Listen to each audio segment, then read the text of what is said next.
अस्सलाम वालेकुम वरहमतुल्लाहि वबरकातुहू। तो आज हम बात करेंगे डीएनए ट्रांसक्रिप्शन के बारे में। तो बेसिकली हमें याद रखना है, अगर हम डीएनए से डीएनए बनाएंगे तो हम उसको कहते हैं रेप्लिकेशन, और अगर हम डीएनए से आरएनए बनाएंगे तो हम उसको कहते हैं ट्रांसक्रिप्शन। और फ़र्ज़ करें अगर हमें आरएनए से फिर से डीएनए बना सकते हैं हम, तो उसको हम कहते हैं रिवर्स ट्रांसक्रिप्शन। और अगर हम आरएनए से प्रोटीन्स बनाएंगे तो वो होती है ट्रांसलेशन। कुछ और बेसिक कॉन्सेप्ट्स क्लियर कर लें कि जैसे कि हमें पता है कि हमारे न्यूक्लियस के अंदर 46 क्रोमोसोम्स होते हैं। 23 क्रोमोसोम्स जो होते हैं वो पैटर्नल होते हैं, 23 मैटरनल क्रोमोसोम्स होते हैं। 23 पापा से आते हैं, 23 मामा से आते हैं। तो न्यूक्लियस के अंदर होते हैं कितने, 46 क्रोमोसोम्स। और हमें ये पता है कि हर क्रोमोसोम के अंदर डबल स्ट्रैंडेड डीएनए होती है। एक क्रोमोसोम के अंदर डबल स्ट्रैंडेड डीएनए होता है। इसलिए हमारे न्यूक्लियस के अंदर होंगे 46 डबल स्ट्रैंडेड डीएनए। उसके बाद डीएनए न्यूक्लियस के अंदर अगर 46 क्रोमोसोम है और हर क्रोमोसोम के अंदर एक डबल स्ट्रैंडेड डीएनए, तो टोटल जो डीएनए की लेंथ होगी न्यूक्लियस के अंदर, जो कि होगी 46 डबल स्ट्रैंडेड डीएनए की, वो है 1 मीटर। और सारे जितने भी 46 क्रोमोसोम है, सब के जितने जो न्यूक्लियस के अंदर 46 क्रोमोसोम, उन सब के अंदर जितने जीन्स होते हैं वो है 30,000 जीन, 30,000 जीन्स। क्रोमोसोम बने होते हैं क्रोमैटिन के। तो क्रोमैटिन बेसिकली क्या होता है, क्रोमैटिन होता है डबल स्ट्रैंडेड डीएनए और एसोसिएट न्यूक्लियर प्रोटीन जैसे histone, nucleoplasm, scaffolding protein, DNA polymerase, RNA polymerase etcetera. तो जैसे कि आप देख सकते हैं, ये क्रोमोसोम का स्ट्रक्चर जो आउटर उसकी बॉडी है, ये क्रोमोसोम का स्ट्रक्चर हमें नज़र आ रहा है। उसके अंदर ये जो ब्लू कलर का जो जा रहा है स्कैफोल्डिंग प्रोटीन, स्कैफोल्डिंग प्रोटीन के इर्द गिर्द डीएनए देखें कॉइल हुआ हुआ है। और जो रेड कलर के हैं वो है ऑक्टोमर्स, जिसके इर्द गिर्द डीएनए जब रैप होता है दो टर्न लेके, उसको हम न्यूक्लियोसोम बोलते हैं।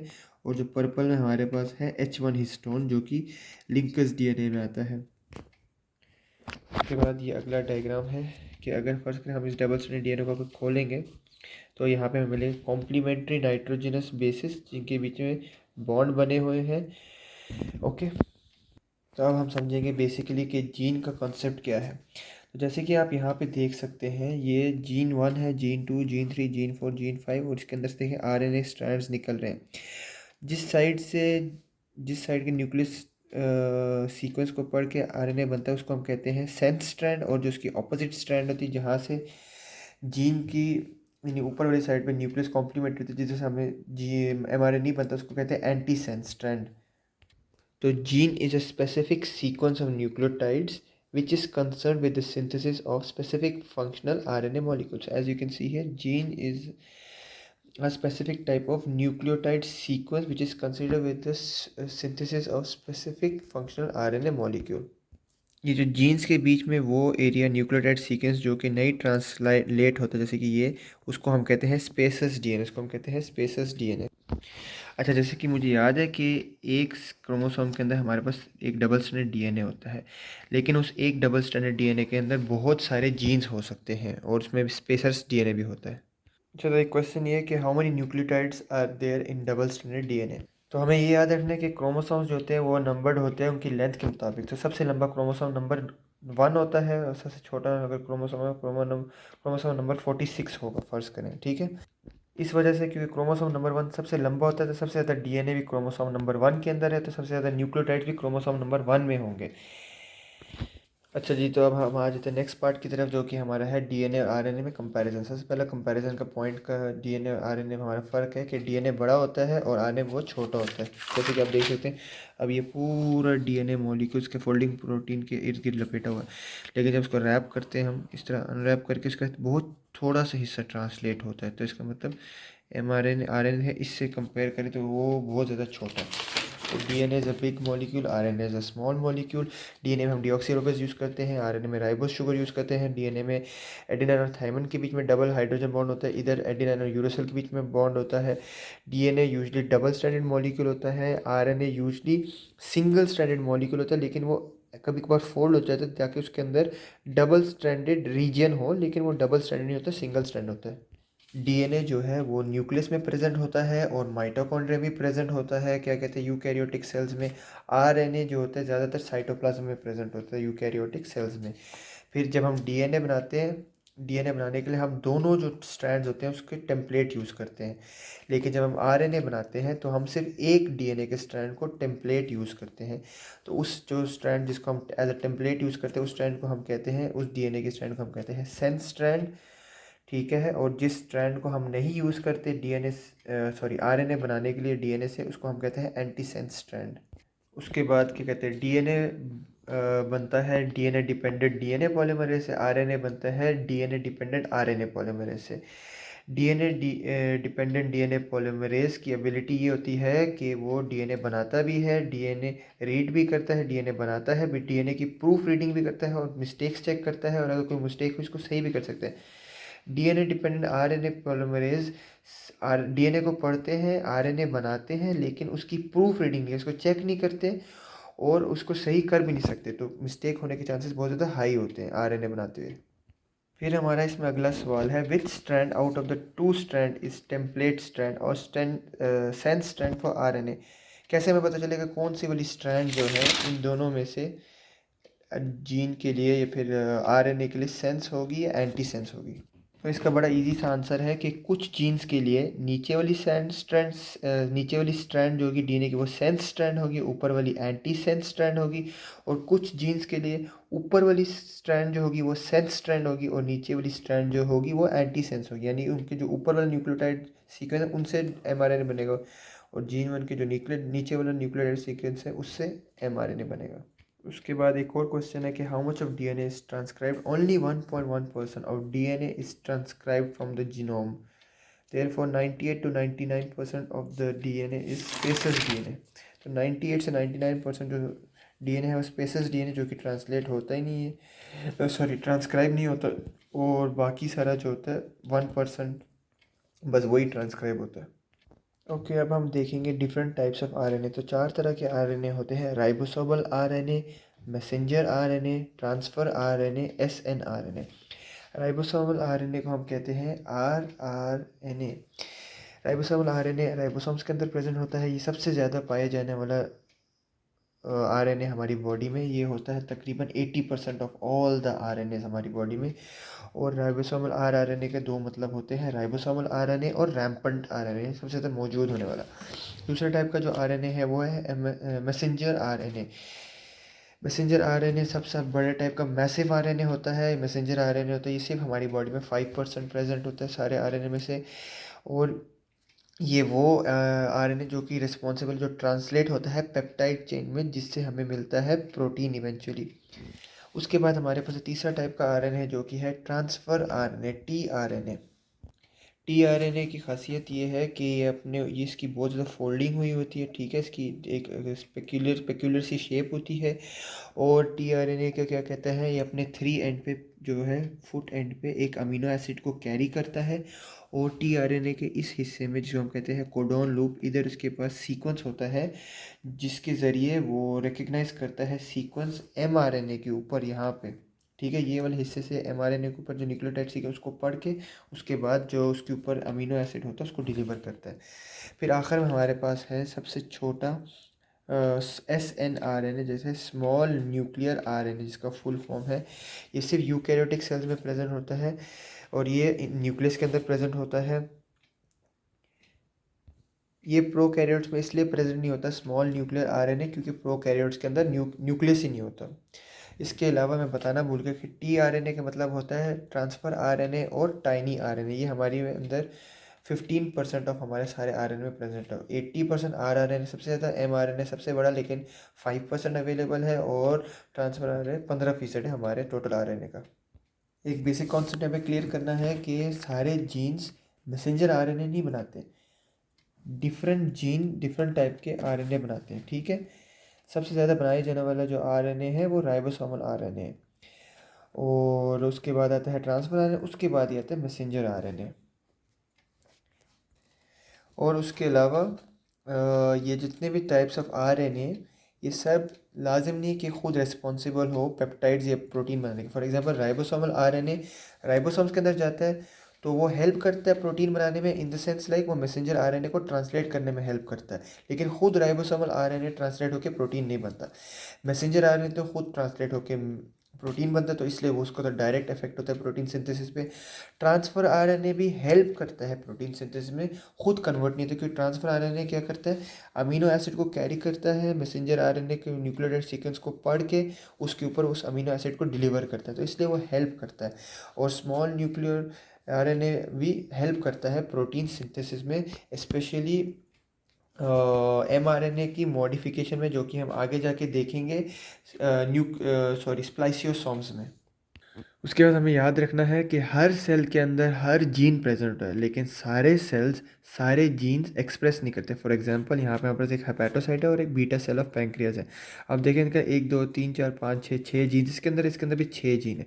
इसमें तीसरा और छठा जीन जो कि एल्बुमिन के लिए है वो एक्सप्रेस हो रहा है। उसके बाद उसी जीन की ट्रांसक्रिप्शन होगी, उसके बाद उसी एमआरएनए की ट्रांसलेशन होकर एल्बुमिन बनेगा। लेकिन बीटा सेल ऑफ पैंक्रियास में 1 एक्सप्रेस हो रहा है 2, और 2 रिस्पॉन्सिबल है इंसुलिन प्रोडक्शन के लिए। तो इसका बेसिकली मतलब है सारे जीन्स प्रेजेंट है, लेकिन सारे जीन्स ट्रांसक्रिप्शन नहीं होती, उन सबकी सारे एक्सप्रेस नहीं होते। उसके बाद हम देखते हैं कि ट्रांसक्रिप्शन हो चुकी है, हमें मिल गया है आरएनए, तो हम उसमें क्या मॉडिफिकेशन कर सकते हैं। तो सबसे पहले हमें याद रखना है, freshly transcribed not modified RNA is called primary transcript. तो फ्रेशली प्रोड्यूस हुआ हुआ आरएनए जो कि अभी मॉडिफाई नहीं हुआ, उसको हम कहते हैं प्राइमरी ट्रांसक्रिप्ट। तो क्या तरह के चेंजेस इसमें जा सकते हैं। सबसे पहला चेंज हो सकता है, कहते हैं हम टर्मिनल ट्रिमिंग के, from the cutting off of some nucleotides from the ends of the primary transcript, that is called as terminal trimming, sorry। उसके बाद there is called something called a kind of post transcription modification is terminal addition, in which we add things at the end of the primary transcript. And then we have internal segment removals, that we will remove, for example, we'll just keep this, we'll remove this, we'll keep this, we'll remove this. So that is called as internal segment removal. And the fourth kind of post transcription modification is called as splicing, that the internal segments be removed. After that we will have 3 fragments, and then we have to join these fragments. So the joining of these fragments is called splicing. Then there is something called as base modification. So in some cases of primary transcripts, we modify the nitrogenous bases. Instead of adenine, thymine, guanine, cytosine, we will have some unusual kind of nitrogenous bases. This is mostly seen in transfer RNA. We're going to discuss about ribosomal RNA. So ribosomal RNA, also called as rRNA, this ribosomal RNA or rampant RNA, is the most abundant type of RNA present in out of all of our RNA in our body, that is 80%। Her ribosome के अंदर, ठीक है, हर ribosome के अंदर एक ही तरह का ribosomal RNA नहीं होता, different type of ribosomal RNA होता है। अब हम कंपेयर करते हैं यूकैरियोटिक सेल्स जो कि ह्यूमन सेल्स होते हैं और प्रोकैरियोटिक सेल्स जो कि बैक्टीरियल सेल्स होते हैं, उनके जो राइबोसोमल आरएनए में क्या डिफरेंस है। सबसे पहला डिफरेंस, ह्यूमंस के अंदर जो आरएनए होता है, आरआरएनए, वो 2 जगह प्रेजेंट होता है। एक तो होता है साइटोप्लाज्म में और एक होता है माइटोकॉन्ड्रिया के अंदर। और बैक्टीरिया के अंदर सिर्फ साइटोप्लाज्म के अंदर होता है राइबोसोमल आरएनए प्रेजेंट। और उस राइबोसोमल आरएनए के 3 फ्रैगमेंट्स होते हैं। एक है 23 स्वेटबर्ग यूनिट, एक उसका दूसरा फ्रैगमेंट है 16 स्वेटबर्ग यूनिट्स, और तीसरा फ्रैगमेंट है 5 स्वेटबर्ग यूनिट्स। ह्यूमंस के अंदर या फिर यूकैरियोटिक सेल्स के अंदर जो हमारे माइटोकॉन्ड्रिया के अंदर राइबोसोमल आरएनए है, उसका और बैक्टीरिया के सेम फ्रैगमेंट ऑफ स्वेटबर्ग है। For example 23 Svedberg unit, 16 Svedberg unit और 5 स्वेटबर्ग यूनिट, यानी 3 फ्रैगमेंट है प्रोकैरियोटिक सेल के अंदर और यूकैरियोटिक सेल के माइटोकॉन्ड्रिया के अंदर। लेकिन जो हमारे साइटोप्लाज्म में राइबोसोमल आरएनए है, उनके 4 फ्रैगमेंट्स होते हैं। First fragment is 28 Svedberg units, second is 18 Svedberg unit, तीसरा हमारा है 5.8 स्वेटबर्ग यूनिट्स, और चौथा जो कि कॉमन है सब में, वो है 5 Svedberg units. Now we will discuss about tRNA, that is transfer RNA, that is present 15% of total RNA in our body। तो ट्रांसफ़र आरएनए बना होता है 74 से 95 न्यूक्लियोटाइड यूनिट का। ट्रांसफ़र आरएनए सिंगल स्ट्रैंडेड होता है, पूरा सिंगल स्ट्रैंडेड है, लेकिन इसके अंदर डबल स्ट्रैंडेड रीजन्स होते हैं जहाँ पे कॉम्प्लीमेंट्री नाइट्रोजनस बेसिस होते हैं। तो यहाँ पे आप देख सकते हैं ये जगह जो है डबल स्ट्रैंडेड रीजन, जिसके अंदर कॉम्प्लीमेंट्री नाइट्रोजनस बेसिस है, ये जगह और ये जगह। ये जो लूप्स हैं, लूप्स के अंदर कॉम्प्लीमेंट्री नाइट्रोजनस बेसिस नहीं होते। और जो इसके बेस में जो ये लूप है, इसको हम कहते हैं एंटी कोडॉन लूप। और यहाँ पे द न्यूक्लियोटाइड सीक्वेंस होता है 3 नाइट्रोजनस बेसिस का, जो कि न्यूक्लियोटाइड सीक्वेंस को एमआरएनए पे रिकग्नाइज करता है और फिर डिलीवर करता है amino acid. Amino acid present होता है 3 एंड पे, ठीक है, ट्रांसफ़र आरएनए के 3 एंड के अमीनो एसिड प्रेजेंट होता है जिसके नीचे हमारे पास होता है CCA यूनिट, जिसको कहते हैं साइटोसिन साइटोसिन एडेनाइन। तो इसका मतलब है इसमें ये और ये और ये डबल स्टैंडर्ड रीजन्स है जो कि कॉम्प्लीमेंट्री है। ये एंटी कोडॉन लूप है जो कि रिकग्नाइज करेगा mRNA को, और 3 एंड पे अमीनो एसिड को कैरी करता है CCA यूनिट के ऊपर। ओके, तो हमें एक बात याद करनी है कि for every amino acid that is naturally present in our body there is at least 1 tRNA। इसका मतलब कि हमारी बॉडी के अंदर जितने भी सारे अमीनो एसिड प्रोड्यूस होते हैं उन सब के लिए कम से कम एक tRNA होगा जो उनको ट्रांसफ़र करेगा। लेकिन एक अमीनो एसिड बहुत से tRNA से कैरी हो सकते हैं, यानी बहुत सारे tRNA एक अमीनो एसिड को कैरी कर सकते हैं। एग्जाम्पल ये है कि फ़र्ज़ करें जैसे कि अमीनो एसिड मैं हूँ तलाल, और फ़र्ज़ करें मून और ज़की, और ट्रांसफ़र आरएनए हमारी होती है गाड़ी, कार। तो मुझे कैरी करने के लिए कम से कम दुनिया में एक गाड़ी तो है मेरे लिए, ठीक है। ऐसे ही मून के लिए। लेकिन ये भी पॉसिबल है कि मैं तलाल अब्बासी बहुत सी गाड़ियों में बैठ के चला जाऊँ, जैसे कि मर्सिडीज़, पोर्श, लंबोर्गिनी, जो भी मिल रही है। तो ये बेसिकली इसका कॉन्सेप्ट है। Now we are going to discuss about messenger RNA, mRNA और मैसिव आरएनए, जो कि हमने खुद से अपने पास शॉर्ट बनाया हुआ है। तो मैसेंजर आरएनए टोटल होता है 5% ऑफ टोटल आरएनए हमारे बॉडी में जो प्रेजेंट है। तो मैसेंजर आरएनए का जो हम डायग्राम देखते हैं तो हमें अजीब सी शेप होती है जिसको हम कहते हैं मैसेंजर आरएनए स्नेक, स्नेक का सर, स्नेक की टेल एक्सेट्रा, ठीक है। तो मैच्योर mRNA जो होता है वो स्नेक की तरह लगता है। मैच्योर mRNA के अंदर क्या होता है, एक सेंट्रल एरिया जो कि ये ब्लैक में है, जिसके ऊपर कोडॉन्स होते हैं जो कि न्यूक्लियोटाइड के सीक्वेंस होते हैं। और ये कोडॉन्स क्या करते हैं, ये वही जगह जिधर हमारा tRNA का एंटी कोडॉन लूप, tRNA का एंटी कोडॉन लूप में जो एंटी कोडॉन है वो आके इस कोडॉन के साथ बाइंड करके अमीनो एसिड ट्रांसफ़र करता है। अच्छा, ये है 5' एंड इसका, और ये है 3' एंड। तो 5' एंड और 3' एंड पे जो पर्पल एरिया है ये है ऐसे रीजन न्यूक्लियोटाइड सीक्वेंस जो कि ट्रांसलेट नहीं होंगे प्रोटीन में, ठीक है। ये तो होगा सेंट्रल एरिया तो ट्रांसलेट होकर प्रोटीन बनाएगा, लेकिन ये और ये ट्रांसलेट नहीं होंगे। तो हम इस एरिया को कहते हैं 5 and non translating leading sequence, और ये है 3' and non translating trailing sequence. Trailing मतलब क्योंकि पीछे से ट्रेलिंग है, लीडिंग मतलब आगे की तरफ, सर की तरफ से ये लीडिंग है। इसके अलावा 5' एंड पे ये नॉन ट्रांसलेटिंग लीडिंग स्ट्रैंड 5', उसके बाद हमारे पास एक अजीब सा कैपिंग होती है, इसको हम कहते हैं 7 मिथाइल गुआनोसाइन कैपिंग। ये अजीब क्यों है? अजीब इसलिए क्योंकि यूजली जो नाइट्रोजनस बेसिस अटैच होते हैं वो देखें, हमें याद होगा आपको अपना सर दूसरे के पाँव में डाल के उसको गिफ्ट देना है, ठीक है, तभी बॉन्ड बनता था। लेकिन यहाँ पे क्या होता है, यहाँ से 5 एंड से 5 एंड यानी सर से सर जुड़ा हुआ है। तो ये सबसे पहले अजीब हरकत होगी। उसके बाद जो गिफ्ट हम देते हैं पायरोफॉस्फेट का वो भी नहीं दिया इसने, पायरोफॉस्फेट भी अटैच्ड है इधर। तो ये रीज़न है। और तीसरा ये नाइट्रोजनस बेस जो गुआनासाइन है उसके साथ मीथाइल ग्रुप अटैच्ड है। तो इसके लिए हम इसको कहते हैं गुआनासाइन कैपिंग, या फिर हम इसको कहते हैं 7 मिथाइल गुआनासाइन कैप। इसके अलावा जो इसकी 3 एंड की तरफ जो 3 एंड ट्रेलिंग सीक्वेंस है उसके बाद भी एक अजीब सी एक टेल दुम सी होती है जो कि है कहती है पॉली ए टेल, जिसके अंदर adenine adenine adenine adenine adenine होता है।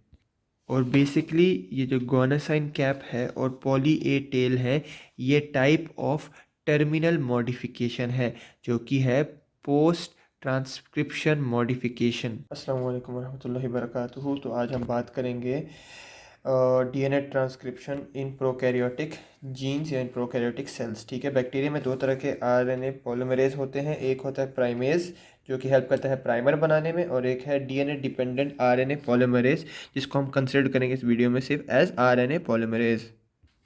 तो जैसे कि आपको याद है कि डीएनए रेप्लिकेशन की वीडियो में ये प्राइमेज था, ये भी एक तरह का आरएनए पॉलीमरेज है जो हेल्प करता है छोटा सा प्राइमर जो कि है एक छोटा आरएनए न्यूक्लियोटाइड सीक्वेंस सिंथेसाइज करने में, जिस पे आके फाइनली डीएनए पॉलीमरेज 3 अपनी रेप्लिकेशन स्टार्ट करेगा, ताकि उसकी जो पहली शर्त वो पूरी कर दी, लेकिन दूसरी शर्त जो थी कि उसको डबल स्टैंड में काम करना छोटे से, तो वो पूरी करे। उसमें हमारी हेल्प करता है प्राइमेज एंजाइम।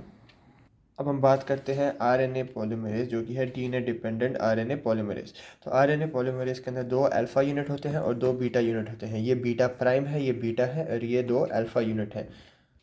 तो जैसे कि हम आप देख सकते हैं, ये है एक डीएनए का डबल स्ट्रैंडेड स्ट्रैंड, ठीक है, जिसको अभी हमने थोड़ा सा अनरैप किया हुआ है।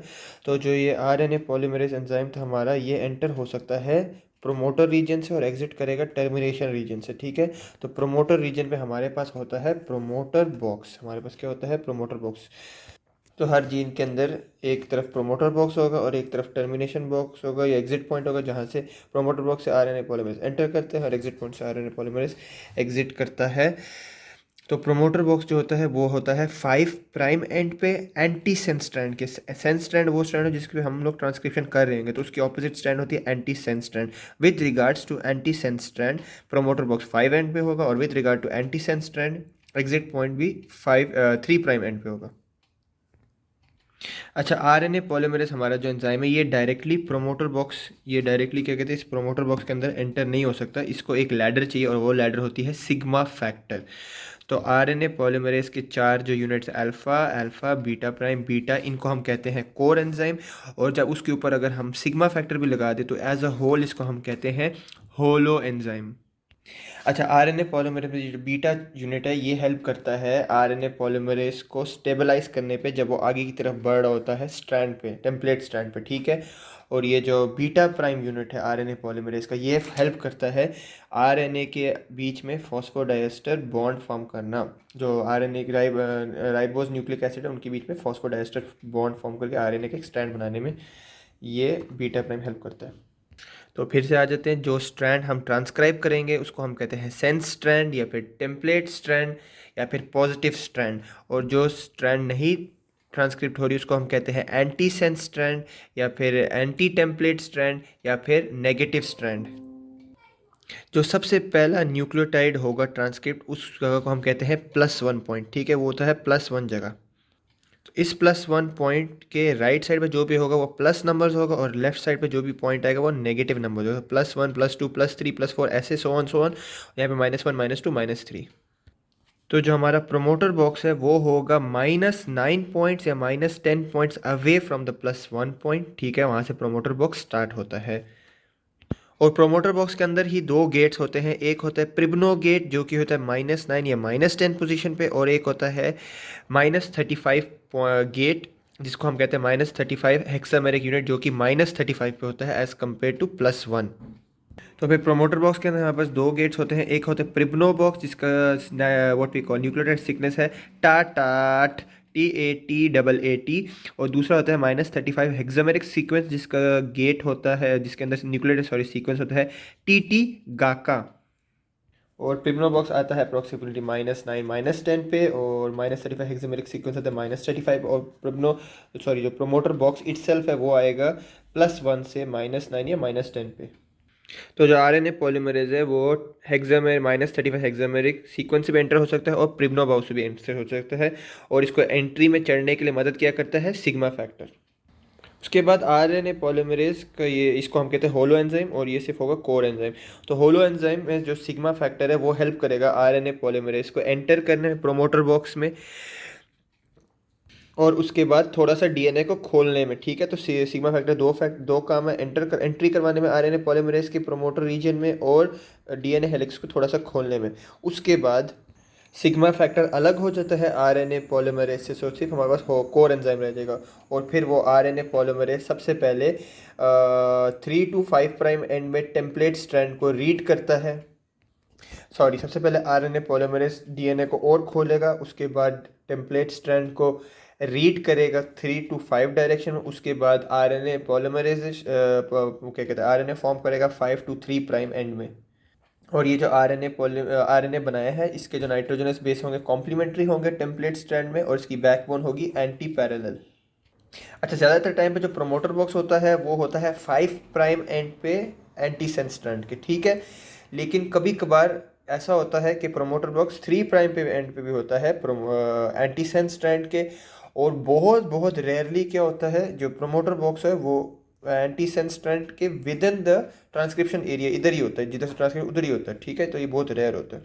अच्छा, अब हम करेंगे कंपेयर डीएनए पॉलीमरेज 3 जो कि डीएनए रेप्लिकेशन में यूज़ होता है, आरएनए पॉलीमरेज जो कि यूज़ होता है डीएनए ट्रांसक्रिप्शन में। तो फर्स्ट पॉइंट ऑब्वियसली है कि डीएनए पॉलीमरेज रेप्लिकेशन में यूज़ होता है और आरएनए पॉलीमरेज ट्रांसक्रिप्शन में यूज़ होता है। डीएनए पॉलीमरेज की बहुत सारी डिमांड्स होती है, आरएनए पॉलीमरेज की कोई डिमांड्स नहीं होती। डीएनए पॉलीमरेज की डिमांड्स क्या क्या होती है? सबसे पहले उसको चाहिए सिंगल स्ट्रैंड ऑफ डीएनए। उसके लिए डीएनए ए प्रोटीन काम आता है, हेलिकेस काम आता है और एसएसबी प्रोटीन काम आते हैं। उसके बाद उसकी दूसरी डिमांड होती है कहते हैं जहाँ से उसने स्टार्ट करना है वहाँ पे डबल स्ट्रैंड होता है, उसके लिए प्राइमेज काम आता है। इससे अगर कंपेयर करें हमारा आरएनए पॉलीमर शरीर सा, तो उसकी कोई डिमांड नहीं थी, खुद ही डीएनए को खोलता है, खुद ही डीएनए को स्टेबलाइज करता है और हेलिकेस की तरह भी खुद ही काम करता है। अब जो एक मेजर डिफरेंस है डीएनए पॉलीमरेज में और आरएनए पॉलीमरेज में, डीएनए पॉलीमरेज प्रूफ रीडिंग भी कर सकता है और अपनी गलती को सही भी कर सकता है, लेकिन आरएनए पॉलीमरेज ये नहीं कर सकता। तो डीएनए जब फॉर्म होता है हमारे पास में मिस्टेक की बहुत कम गुंजाइश होती नहीं है, लेकिन इसमें आरएनए पर बहुत ज़्यादा गुंजाइश होती है, क्योंकि DNA polymerase 3 to 5 and read करता है, 5 to 3 एंड में पॉलीमराइज करता है डीएनए को, फिर प्रूफ रीड भी करता है 3 to 5 डायरेक्शन में, और अगर कोई गलती हो जाए तो उसको exonuclease activities 3 to 5 prime and में करेक्ट भी करता है। लेकिन आरएनए पॉलीमरेज सिर्फ रीड करता है 3 to 5 प्राइम एंड में और पॉलीमराइज करता है 5 to 3 प्राइम में। उसमें प्रूफ चेकिंग नहीं होती और इसमें करेक्शन ऑफ मिस्टेक भी नहीं होती। तो डीएनए पॉलीमरेज ज़्यादा डिमांडिंग है बट अपना फंक्शन सही से करता है। आरएनए पॉलीमरेज कम डिमांडिंग है लेकिन मिस्टेक्स कर सकता है। उसके बाद इस आरएनए बनाने के लिए हम यूज़ करते हैं राइबोस न्यूक्लियोटाइड। डीएनए बनाने के हम यूज़ करते हैं डीऑक्सी राइबोस न्यूक्लियोटाइड्स। फिर डीएनए एक जनरेशन से दूसरी जनरेशन में पास होता है, इसलिए उसके अंदर बहुत सारी परफेक्शन होनी चाहिए, ज़्यादा मिस्टेक्स नहीं होने की गुंजाइश नहीं है। और आरएनए क्योंकि एक जनरेशन से दूसरी जनरेशन नहीं ट्रांसफ़र होता, तो उसमें हम अफोर्ड कर सकते हैं थोड़ी सी मिस्टेक्स करना। Now talking a few things about mutation. So mutation is a permanent heritable change in nucleotide sequence. Okay, it is a permanent heritable change. For example, if there is some change in nucleotide sequence and it is repaired, then it is not mutation, because so many changes or damages are happening in our DNA daily and all of those changes are repaired. So it is a change, but it is not permanent change and it is not heritable. So that's why it's not called mutation. So basically mutation will be permanent heritable change in nucleotide sequence. ऐसा change जो कि permanent हो, ठीक है, जो कि repair ना किया जाए, ऐसा चेंज डीएनए सीक्वेंस में, और वो फिर एक सेल से दूसरे सेल यानी अगली जनरेशन में ट्रांसमिट भी हो। अच्छा, उसके बाद अगर म्यूटेशन होती है प्रोमोटर बॉक्स में तो हमारे पास क्या चेंजेस होंगे? तो अगर म्यूटेशन हो जाएगी प्रोमोटर बॉक्स में, तो इससे ये हो सकता है कि दो तरह के चेंज हो सकते हैं। या तो प्रोमोटर बॉक्स ज़्यादा तेज़ हो जाएगा, तो प्रोमोटर बॉक्स ज़्यादा स्लो हो जाएगा। तो इसका मतलब है actually it will affect the rate of transcription that happens with the help of promoter box, लेकिन उससे कोई भी effect alteration, there will be no alteration in the sequence of nucleotide. समझ गए? तो अगर mutation of promoter box results in alteration in rate of transcription but they don't alter the sequence of nucleotide mRNA and they don't alter the sequence of amino acid in peptide. तो इसका मतलब है कि जो protein बनेगा वो normal ही होगा अगर वहाँ पे म्यूटेशन होगी प्रोमोटर बॉक्स। बस ये होगा कि ज़्यादा प्रोटीन बन रहा है, स्पीड क्योंकि ज़्यादा बढ़ जाएगी, या फिर कम प्रोटीन बनेगी क्योंकि स्पीड स्लो हो जाएगी प्रोमोटर बॉक्स की। So therefore mutation of promoter box will alter the rate of production of proteins but won't change the quality of the proteins being produced. This is an important point to remember. तो RNA polymerase इधर DNA strand को खोलेगा, RNA polymerase template strand को 3 prime से 5 prime and में रीपड़ेगा और RNA polymerase RNA बनाएगा 5 prime से 3 प्राइम डायरेक्शन में with the help of using nucleotides with nitrogenous base adenine, guanine, cytosine and uracil and not thymine. और उसके बाद इन सब के बीच में न्यूक्लियोटाइड्स के बीच में फॉस्फोडाइएस्टर बॉन्ड भी बनाता है। अब हमारे पास है कि ट्रांसक्रिप्शन एंड कैसे हो। ट्रांसक्रिप्शन एंड होने के दो हमारे पास ऑप्शन होते हैं, या तो एक होता है rho factor dependent termination of transcription और होता है rho factor independent termination of transcription. So rho factor dependent termination and rho factor independent termination. तो ये जो रो फैक्टर है ये आइडेंटिफाई करता है न्यूली फॉर्म्ड आरएनए को जो कि अटैच हुआ होता है डीएनए से, ठीक है, और उसके साथ जाके बाइंड हो जाता है 3 प्राइम एंड की तरफ, ठीक है, आरएनए के 3 प्राइम एंड की तरफ, इस तरफ जहाँ पे बहुत सारा साइटोसिन हो, जैसे कि यहाँ पे ये रो फैक्टर यहाँ जाके अटैच हो जाएगा। उसके बाद रो फैक्टर जब इधर आके अटैच हो गया साइटोसिन रिच एरिया में आरएनए के 3 प्राइम एंड की तरफ, तो ये इसको ज़ोर से खींचता रहता है ये rho factor. 3 prime end of the gene की तरफ, याद है ये 5 प्राइम एंड 3 प्राइम, इस तरफ एग्जिट पॉइंट की तरफ 3 प्राइम एंड की तरफ जीन के रो फैक्टर खींचता रहता है और उसके लिए वो यूज़ करता है एटीपी एनर्जी। और ना सिर्फ ये रो फैक्टर्स को आगे खींच रहा होता है, लेकिन ये हेलिकेस की तरह भी एक्ट करता है, क्योंकि जो आरएनए बन रहा होता है डीएनए के साथ वो हेलिकल होता है ना, ऐसे ट्विस्टेड होता है, तो ये इसको खींच रहा होता है ताकि वो सीधा होता रहे। और ये रो फैक्टर खींच रहा होता है और हेलिकेस की तरह एक्ट करता है, सीधा करता है उसको। और उसके लिए भी वो एटीपी का यूज़ करता है, खींचने के लिए भी एटीपी का यूज़ करता है, हेलिकेस की तरह एक्ट करने के लिए भी एटीपी का यूज़ करता है। और उसके अलावा रो फैक्टर क्या करता है, जो आरएनए पॉलीमरेज है इसको सेपरेट कर देता है आरएनए स्ट्रैंड से। तो उसके बाद क्या होता है, इवेंचुअली जो हमारी आरएनए स्ट्रैंड है वो बाहर गिर जाती है, ठीक है। और ऐसे हमें मिलता है प्राइमरी ट्रांसक्रिप्ट। तो बेसिकली रो फैक्टर अटैच होगा हमारे नया सिंथेसाइज आरएनए के साथ, उसके आरएनए के 3 प्राइम एंड की तरफ, क्योंकि उसका 5 प्राइम एंड था नए आरएनए का। और कहाँ पे अटैच होगा, उस जगह पे जहाँ पे साइटोसिन बहुत ज़्यादा रिच हो। उसके बाद ये इसको खींचेगा with the help of ATP energy.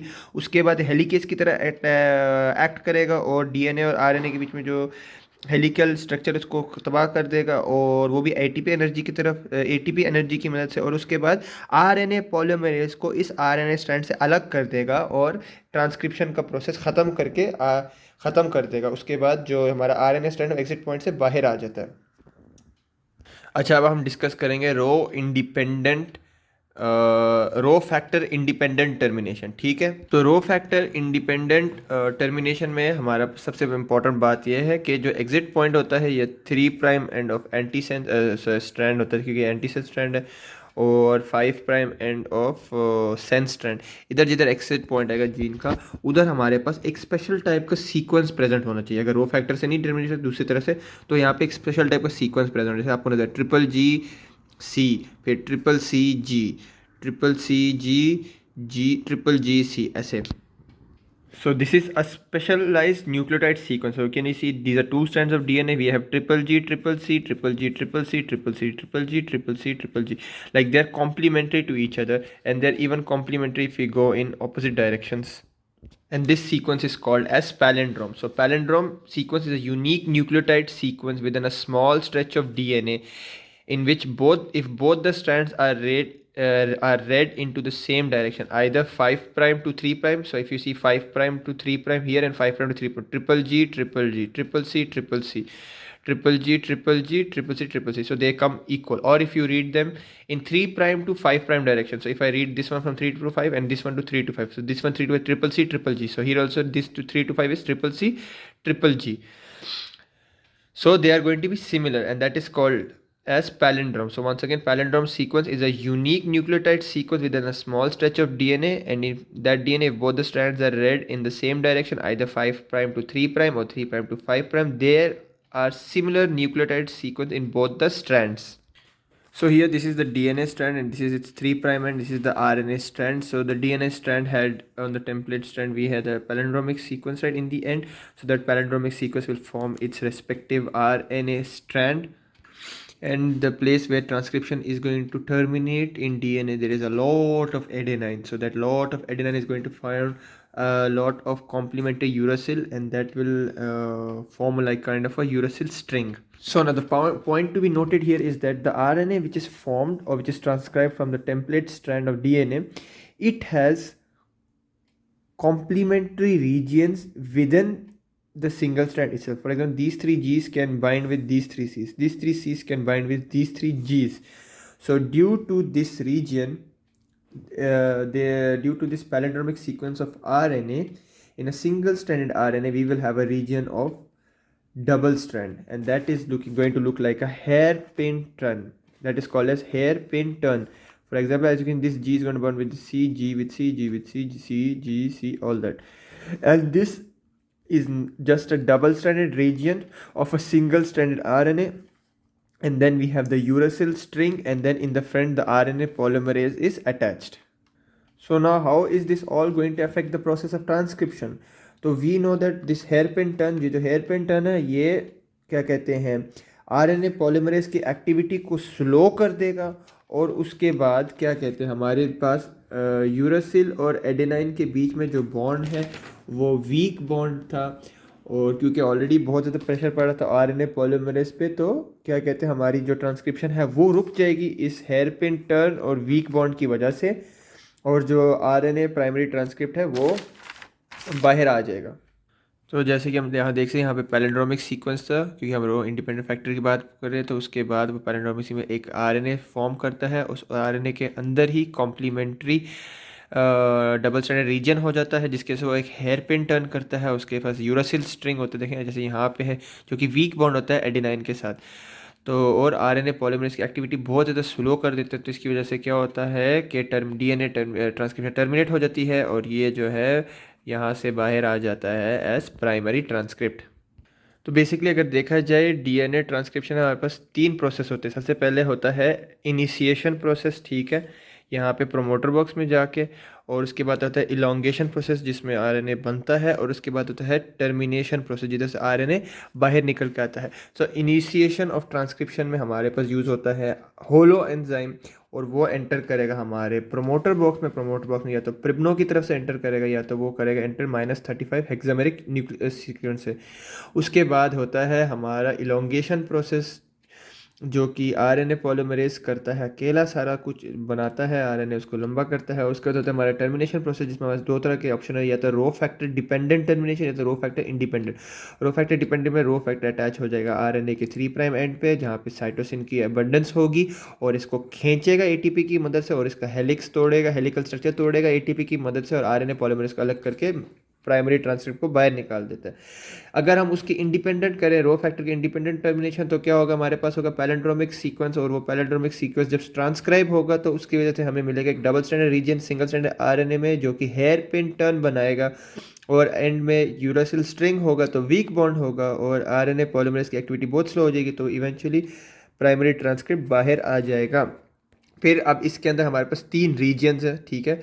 इस ट्रांसक्रिप्शन में हमारे पास है प्रोमोटर रीजन, हमें प्रोमोटर बॉक्स है, ट्रांसक्रिप्शन यूनिट, और हमारे पास है टर्मिनेशन रीजन। तो transcription unit is the area of the template strand from promoter box till the end of exit, till exit point, sorry, यहाँ से लेके यहाँ तक, ठीक है, इसको हम कहते हैं transcription unit. Transcription unit is the area of template strand from promoter box till the end point और एग्जिट पॉइंट।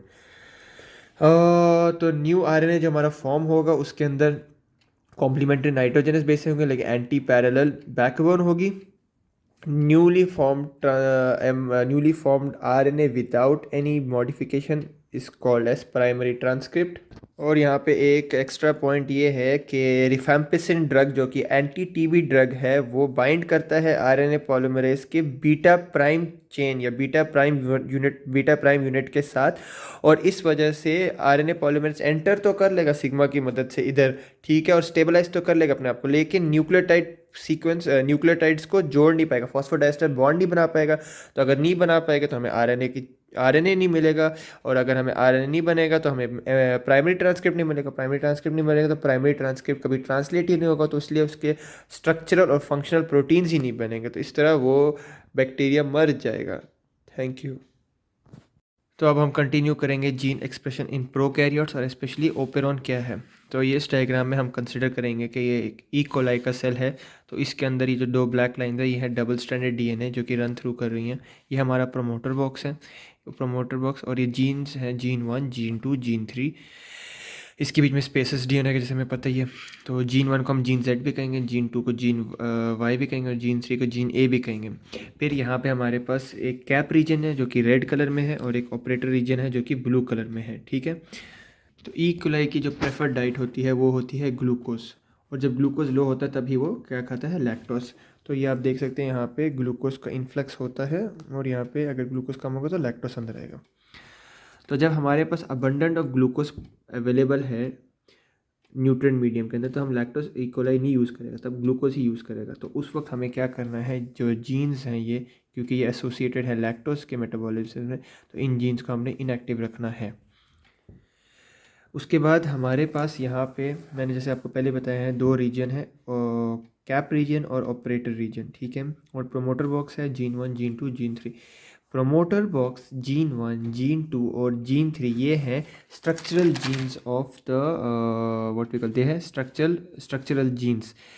और या फिर हम कैसे स्ट्रक्चरल जीन्स कह सकते हैं इनको। और हमारे पास जो है कैप रीजन और ऑपरेटर रीजन, ये हमारे है रेगुलेटरी जीन्स, इनको हम कहेंगे रेगुलेटरी जीन्स। तो रेगुलेटरी जीन्स है cap region, operator region, structural genes है promoter box, gene 1 gene 2 gene 3। तो promoter box, gene 1 gene 2 gene 3 structural genes plus cap protein और cap region plus operator region जो कि हमारे हैं रेगुलेटरी जीन्स, इन दोनों को मिला के हमें मिलेगा ओपेरॉन। तो what is an operon? Structural genes plus regulatory genes makes an operon, and since this operon is associated with lactose handling it is called as lac operon. तो अब लैक ओपेरॉन में होता क्या है? तो ये जो क्या कहते हैं कैप रीजन है, cap region is positive regulator of RNA polymerase या फिर प्रोमोटर बॉक्स का। तो जब कैप रीजन एक्टिवेट होगा तो आरएनए पॉलीमरेज को एक्टिवेट करेगा और डीएनए ट्रांसक्रिप्शन को प्रमोट करेगा। और जब ऑपरेटर रीजन जो है वो है negative regulator of RNA polymerase. तो जब ऑपरेटर रीजन एक्टिव होगा तो आरएनए पॉलीमरेज को इनहिबिट करेगा डीएनए ट्रांसक्रिप्शन से। जो कैप रीजन होता है, अगर ये 5 प्राइम एंड है एंटी सेंस स्ट्रैंड का और ये 3 प्राइम एंड है एंटी सेंस स्ट्रैंड का, तो कैप रीजन 5 प्राइम एंड की तरफ होता है एंटी सेंस स्ट्रैंड के, और ऑपरेटर रीजन 3 प्राइम एंड की तरफ होता है एंटी सेंस स्ट्रैंड के। अच्छा, कैप रीजन के अंदर जो प्रोटीन ये आपको बंदे शेप का नज़र आ रहा है, इसको हम कहते हैं कैप प्रोटीन। कैप का फुल फॉर्म है catabolite gene activator protein, catabolite gene activator protein.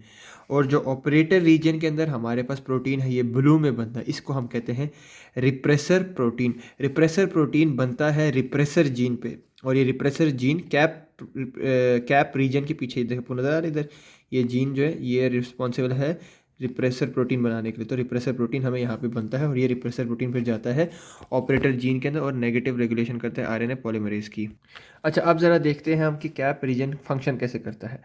तो हमारे पास सेल के अंदर होता है एडिनाइल साइक्लेस। एडिनाइल साइक्लेस क्या करता है? एडिनोसाइन ट्राइफॉस्फेट एटीपी को कन्वर्ट करता है साइक्लिक एएमपी में, एडिनोसाइन मोनोफॉस्फेट में। ये जो साइक्लिक एएमपी है ये जाके बाइंड करता है कैप प्रोटीन पे और इसको एक्टिवेट कर देता है, उस तरह फिर हमारी पॉजिटिव रेगुलेशन होती है। लेकिन जब हमारे सेल के अंदर ग्लूकोज का इन्फ्लक्स होता है, ग्लूकोज इस एडिनाइल साइक्लेस को इनहिबिट कर देता है। तो अगर ग्लूकोज एडिनाइल साइक्लेस को इनहिबिट करेगा, साइक्लिक एएमपी नहीं बनेगा, साइक्लिक एएमपी नहीं बनेगा तो कैप प्रोटीन के साथ बाइंड नहीं होगा, तो कैप प्रोटीन एक्टिवेट नहीं होगा और इसलिए positive regulation of RNA polymerase नहीं होगी। और अगर आरएनए पॉलीमरेज एक्टिवेट नहीं होगा तो फिर हमारे जीन की ट्रांसक्रिप्शन नहीं होगी और लैक्टोज को क्या कहते हैं फैसिलिटेट करने वाले प्रोटीन्स बनेंगे ही नहीं।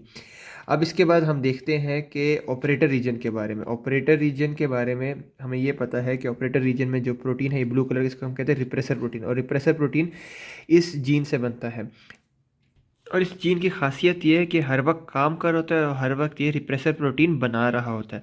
तो एक ऐसा जीन जो हर वक्त काम कर रहा हो या हमेशा एक्सप्रेस हो रहा हो, उस जीन को हम कहते हैं कॉन्स्टिट्यूशनली एक्सप्रेस जीन। इसको हम कहते हैं कॉन्स्टिट्यूशनली एक्सप्रेस जीन। तो ये जीन फॉर रिप्रेसर जीन एक कॉन्स्टिट्यूशनली एक्सप्रेस जीन है और जो हर वक्त रिप्रेसर प्रोटीन बनाता रहता है, जो कि फिर ऑपरेटर रीजन में जाके आरएनए पॉलीमरेज की एक्टिविटी को नेगेटिवली इन्फ्लुएंस करता है। अच्छा, तो हम देखेंगे अगर फ़र्ज़ करें, हमने ग्लूकोज तो बता दिया जब ग्लूकोज ज़्यादा होगा, अब फ़र्ज़ करें जब ग्लूकोज कम है हमारे पास, ठीक है, और लैक्टोज ही है, तो जब लैक्टोज अंदर आएगा तो क्या होता है? तो जब लैक्टोज अंदर आएगा तो इवेंचुअली ये तीनों जीन्स की ट्रांसक्रिप्शन स्टार्ट हो जाएगी। जब इन तीनों की ट्रांसक्रिप्शन होगी तो ये एक बड़ा एमआरएनए प्रोड्यूस करेंगे, एक ही एमआरएनए प्रोड्यूस करेंगे तीनों जीन मिल के, और इस एक एमआरएनए से हमें 3 डिफरेंट टाइप के प्रोटीन मिलेंगे। तो आप देखते हैं जीन 1 जीन 2 जीन 3 तीनों ने एक ही एमआरएनए बनाया, उस एक एमआरएनए से हमें 3 डिफरेंट प्रोटीन्स मिले, और ये 3 डिफरेंट प्रोटीन्स जो हैं लैक्टोज की हैंडलिंग के साथ एसोसिएटेड हैं। अच्छा, तो अब हमारे पास ग्लूकोज कम है, ठीक है, और लैक्टोज है, तो जब ग्लूकोज नहीं होगा तो एडिनाइल साइक्लेस एक्टिव होगा, एडिनाइल साइक्लेस एक्टिव होगा तो एडिनाइल ट्राइफॉस्फेट एटीपी को कन्वर्ट किया जाएगा साइक्लिक एएमपी में। साइक्लिक एएमपी क्या करेगा? जाके बाइंड होगा हमारे कैप प्रोटीन के साथ, और अगर कैप प्रोटीन के साथ एक्टिव हो, कैप रीजन एक्टिव हो जाएगा और वो करेगा पॉजिटिवली इन्फ्लुएंस आरएनए पॉलीमरेज को कि वो अपनी ट्रांसक्रिप्शन स्टार्ट करने की कोशिश करे। और यही नहीं, जो लैक्टोज अंदर आता है सेल के, उसको हम वो थोड़ा सा चेंज होके वो बन जाता है अल्लो लैक्टोज, ALLOLACTOSE। और ये अल्लो लैक्टोज जो येलो कलर की करता क्या है, जो ये जीन रिप्रेसर प्रोटीन बनाता है उसके इर्द गिर्द उसको पकड़ लेता है, ठीक है, उसको इनहिबिट कर देता है, और इस तरह इन्हें ये ऑपरेटर रीजन के अंदर जाके अल्लोलैक्टोस जो उधर रिप्रेसर जीन है उसको भी खींच के नीचे कर देता है, यानी उसको भी इनएक्टिवेट कर देता है।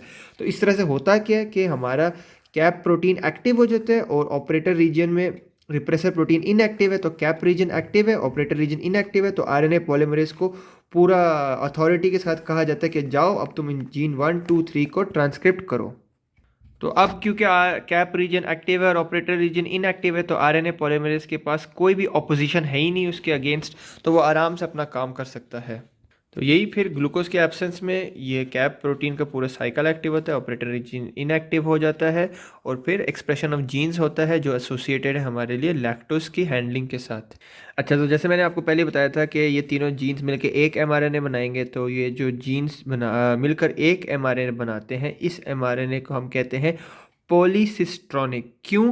क्योंकि एक एमआरएनए से हमें 3 डिफरेंट टाइप के प्रोटीन बनते हैं, इसलिए ये one single mRNA is responsible for producing multiple proteins and so it is called as polycistronic. लेकिन ये याद रखेंगे ज़्यादातर प्रोकैरियोट्स के अंदर, ह्यूमन सेल्स यानी यूकैरियोट्स के अंदर यूजुअली जो एमआरएनए होता है वो होता है मैसेंजर आरएनए जो होता है वो मोनोसिस्ट्रॉनिक होता है, यानी एक एमआरएनए ज़्यादातर रिस्पॉन्सिबल होता है सिर्फ एक तरह का पेप्टाइड प्रोड्यूस करने के लिए ट्रांसलेशन के बाद।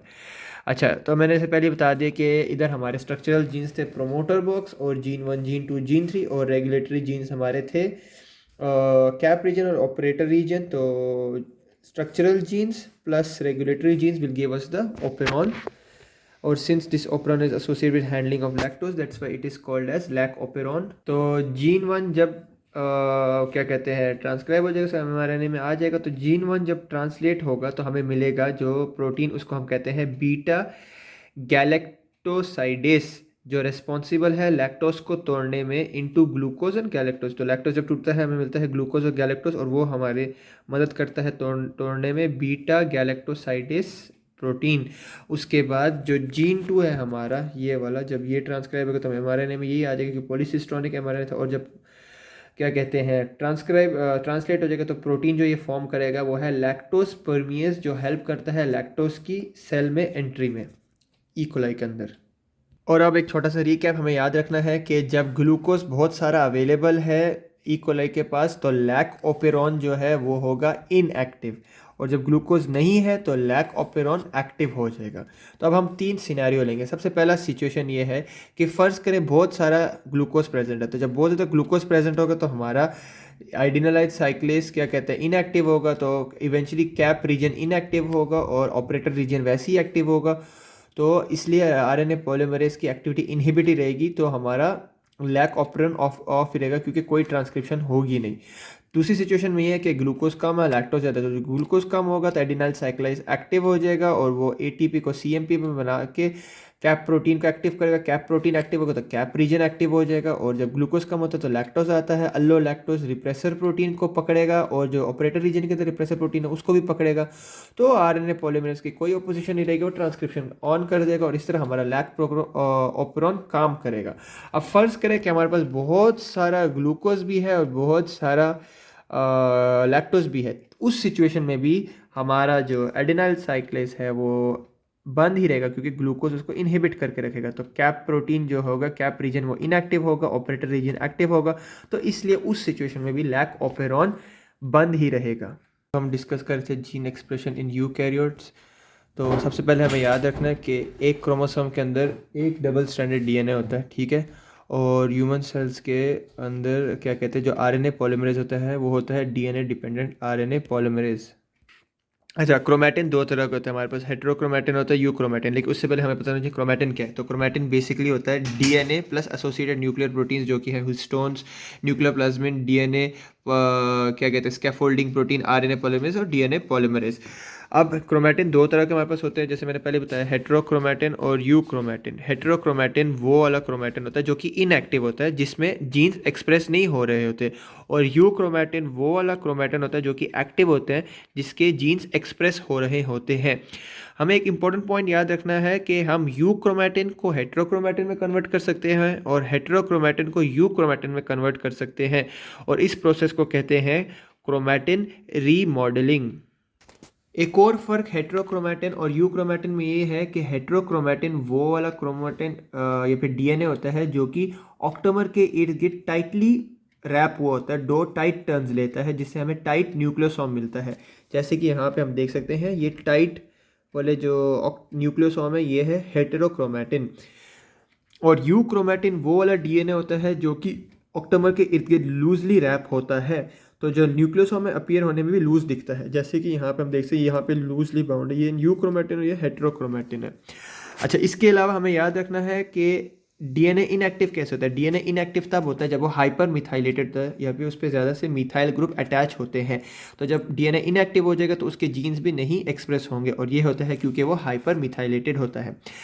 अब हमें याद रखना है कि ऑक्टोमर के अंदर, ऑक्टोमर क्यों कहते हैं हम ऑक्टोमर को, क्योंकि उसके अंदर 8 हिस्टोन प्रोटीन मिलकर होते हैं। अगर हम उन 8 हिस्टोन प्रोटीन की एसिटाइलेशन करेंगे तो वो हिस्टोन प्रोटीन के इर्द गिर्द जो डीएनए होता है वो लूजली उसके इर्द गिर्द रैप होता है, और अगर वो लूजली रैप होगा डीएनए तो वो फैसिलिटेट करेगा हमें ट्रांसक्रिप्शन करने में।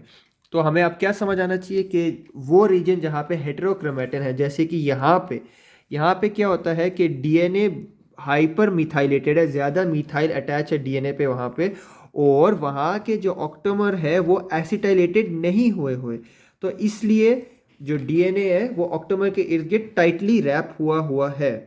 तो यहाँ पे हम देख सकते हैं कि ऑक्टोमर के इर्द गिर्द डीएनए बहुत टाइटली रैप हुआ है।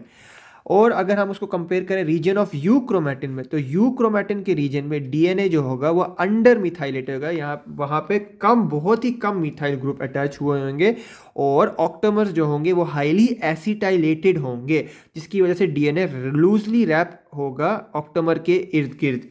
तो वो हम यहाँ पे देख सकते हैं। तो इसका मतलब क्या, बेसिकली जब हमने ट्रांसक्रिप्शन स्टार्ट करनी है तब हमने हेट्रोक्रोमेटिन को यूक्रोमेटिन में कन्वर्ट करना है ताकि हम ट्रांसक्रिप्शन कर सकें। अच्छा, इसके अलावा हमें याद रखना है कि हमारी बॉडी के अंदर जो सेल्स होते हैं उनका कोई जेंडर नहीं होता, सेल के जेंडर नहीं होते। इट डिपेंड्स कि वेदर हमने एक मेल की बॉडी से सेल निकाला है या फीमेल की बॉडी से सेल निकाला है। इसके अलावा हमें याद होना चाहिए कि मेल्स के अंदर क्रोमोसोम होते हैं XY और फीमेल्स के अंदर होते हैं XX क्रोमोसोम। क्योंकि हमारे पास सिर्फ एक ही एक्स क्रोमोसोम है तो 100% है कि वो क्रोमोसोम एक्सप्रेस होगा, क्योंकि नॉर्मल लाइफ के लिए लाजिम है कि एक एक्स क्रोमोसोम एक्सप्रेस हो।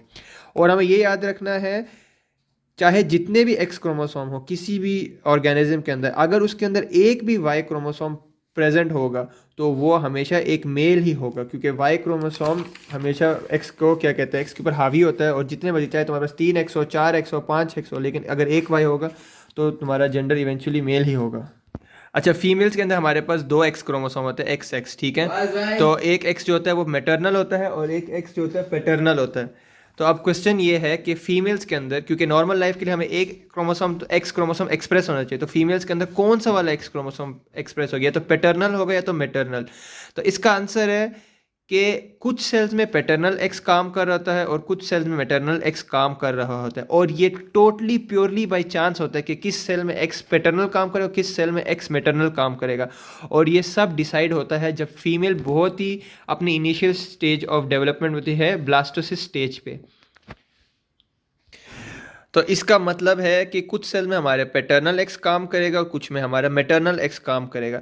तो फर्ज करें जो एक्स हमारा नहीं काम करेगा किसी भी सेल में, वो एक्स क्रोमोसोम ऑफ होगा या इनएक्टिव होगा, और उस एक्स क्रोमोसोम को हम कहेंगे बार बॉडी। तो बार बॉडी और Barr X is a good example of heterochromatin या फिर इनएक्टिव क्रोमेटिन। बार बॉडी या फिर बार एक्स के अंदर the DNA will be over methylated and the octamer will be under acetylated, यानी वो दिखने में ऐसा लगेगा। उसके बाद नॉर्मल फीमेल के अंदर XX होता है, यानी उसके अंदर एक बार बॉडी होगा उसके सेल के अंदर। टर्नर सिंड्रोम के अंदर सिर्फ एक ही एक्स है तो उनके अंदर कोई बार बॉडी नहीं होती। और कुछ फीमेल जिनके पास XXX होता है उनके पास 2 बार बॉडी होंगी, और जिन फीमेल से 4 एक्स होंगे उनके पास एक ही एक्स एक्सप्रेस होगा और बाकी एक्स एक्ट करेंगे बार बॉडी के, यानी उनकी 3 बार बॉडी होंगे। अच्छा, अब हमें रिवाइज करना है डिफरेंट टाइप ऑफ क्रोमोसोम। हमारे पास होता है एक्रोक्रोमोसोम, सब मेटा क्रोमोसोम और मेटा क्रोमोसोम। मेटा क्रोमोसोम में जो सेंट्रोमियर होता है वो बिल्कुल मिडल में होता है, तो हमारे पास दो इक्वल ऐसे हाफ बनेंगे, ठीक है। और सब मेटा क्रोमोसोम में जो सेंट्रोमियर है slightly away from the middle होता है, तो एक हमारा जो होगा बड़ा होगा और एक छोटा होगा, लीफ जैसे हम कह सकते हैं। और एक्रोक्रोमोसोम में सेंट्रोमियर बहुत ही ज़्यादा एक एंड की तरफ होगा, जिसके से एक बहुत ही छोटा सर होगा और एक बहुत ही बड़ा होगा। तो इसको हम कहते हैं एक्रोक्रोमोसोम, सब मेटाक्रोमोसोम और मेटाक्रोमोसोम। अब हम देखेंगे different types of eukaryotic RNA polymerase. तो यूकैरियोट्स के अंदर कितने आरएनए पॉलीमरेज होते हैं? यूकैरियोट्स के अंदर 5 तरह के आरएनए पॉलीमरेज होते हैं। RNA polymerase 1, RNA polymerase 2, RNA polymerase 3, primase जो कि डीएनए रेप्लिकेशन के टाइम में हमने देखा था, और माइटोकॉन्ड्रियम के अंदर जो आरएनए पॉलीमरेज होता है जिसको हम कहते हैं माइटोकॉन्ड्रियल आरएनए पॉलीमरेज। तो प्राइमेज जैसे कि हमें पहले ही पता है वो डीएनए रेप्लिकेशन में काम आएगा और वो प्रोड्यूस करता है प्राइमर जो कि एक होता है शॉर्ट आरएनए न्यूक्लियोटाइड चेन।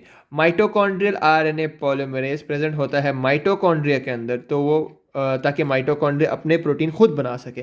अब हम कंपेयर करेंगे जो main 3 types of RNA polymerase है, आरएनए पॉलीमरेज 1, आरएनए पॉलीमरेज 2 और आरएनए पॉलीमरेज 3। तो आरएनए पॉलीमरेज 1, 2, 3 तीनों ही न्यूक्लियर आरएनए पॉलीमरेज है, मतलब कि न्यूक्लियस के अंदर प्रेजेंट होते हैं।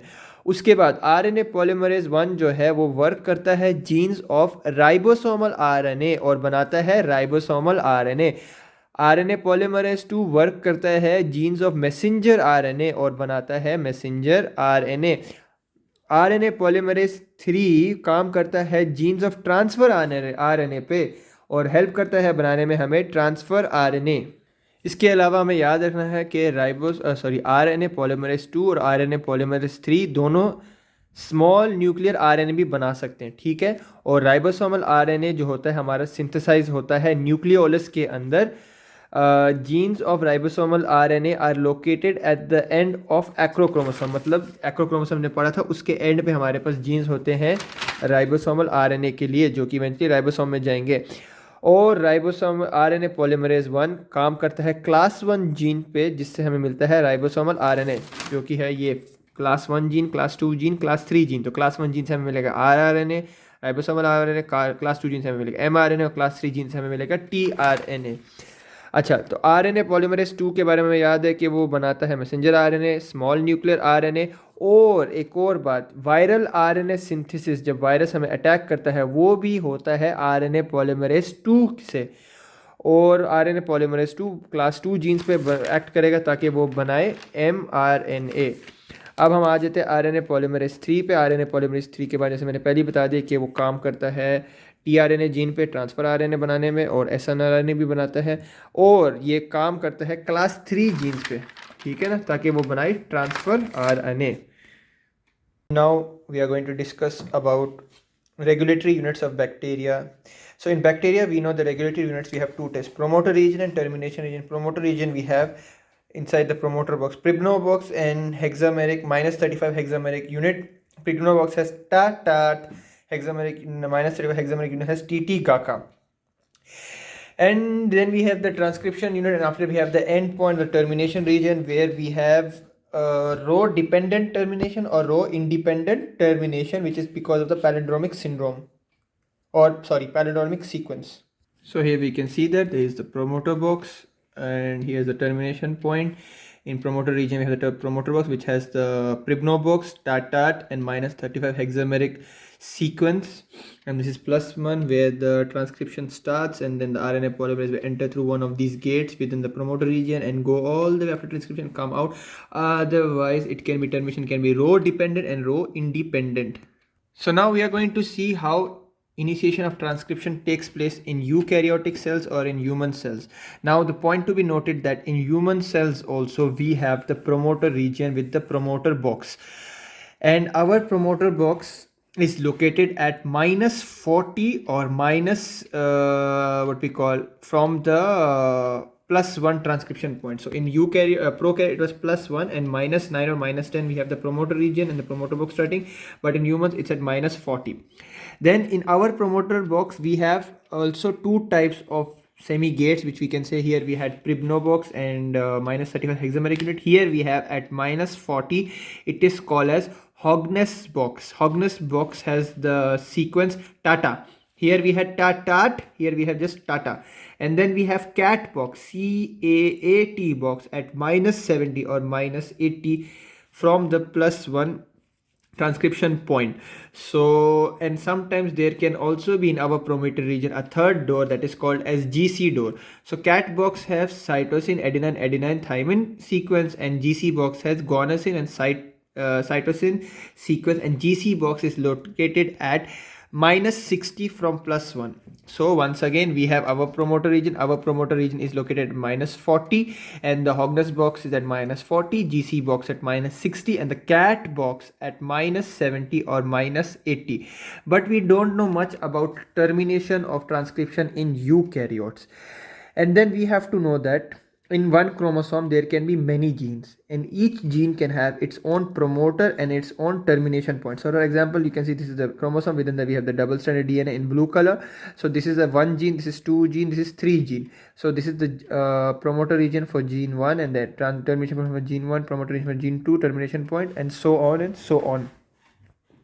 So what are cis-acting genetic elements? Cis-acting genetic elements are when the nucleotide sequence of the promoter and the transcribing unit of DNA or transcribing area are present on the same strand of DNA. इसका मतलब ये है कि promoter का जो जहाँ पे जो प्रिब्नोबॉक्स हो गया या फिर यूकैरियोट्स की हम बात करें, सॉरी प्रिब्नोबॉक्स नहीं, यूकैरियोट्स में हमारे पास है हॉग्नस बॉक्स, जीसी या फिर कैट बॉक्स. उनका जो न्यूक्लियोटाइड सीक्वेंस है वो इस स्ट्रैंड पे, टेम्पलेट स्ट्रैंड पे, और जो ट्रांसक्राइबिंग भी है वो भी टेम्पलेट स्ट्रैंड पे. तो इसको हम कहेंगे सिस acting genetic elements.